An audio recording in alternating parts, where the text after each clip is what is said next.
with the elderly. Once they had seen too much tragedy, the will to live, for so many, was simply extinguished. She had quietly slipped away in August. He had seen it far too often after the day, the elderly one day calmly saying that they had experienced enough of life with all its vicissitudes and it was time to leave. He found her one evening sitting alone out on the sun porch, happily talking with her husband, young Jennifer, and her daughter, his wife Mary, who had died long before the day. She was talking to ghostly presences. He stood silent, eavesdropping as she talked, and laughed softly to replies that were silent, at least to his ears. Michaela had slipped up to his side, listened as well for a moment, with tears streaming down her face.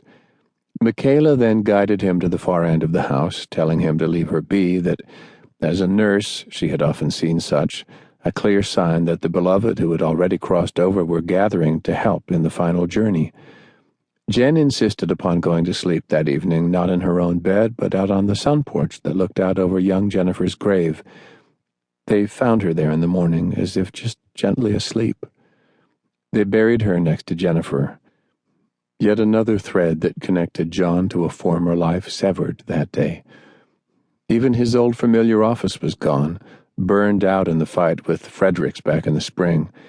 It was decided to move what was left up to the Montreat campus and set up a new town office in the basement of Gaither Hall, a logical decision after it had served as the backup command post during that fight. It had been suggested to actually move it into the now empty office of the college president, but John could not concur.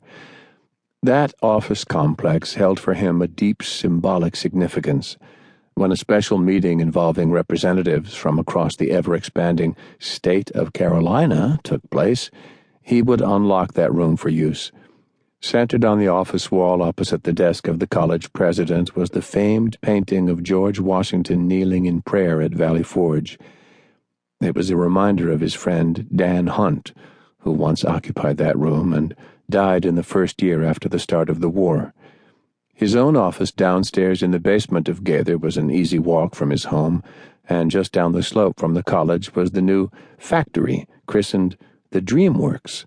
Within the walls of what had once been Anderson Auditorium, full-scale production was underway, assembling new electrical generators complete with wire work for drawing out copper wire for the generators and the stringing of power lines. The electrical light that illuminated his office regularly flickered as power fluctuated up and down. The system was, after all, jury-rigged, very much a learn-as-you-go process. The snow was picking up again, swirling around the small campus commons below Gaither, the tattered American flag that had flown during the air battle with Fredericks's Apache choppers standing out stiff in the northeasterly blow. Watching such moments with the first snow of autumn falling had once indeed been the best of times, and he tried to not let melancholy take hold. He was actually drinking real coffee.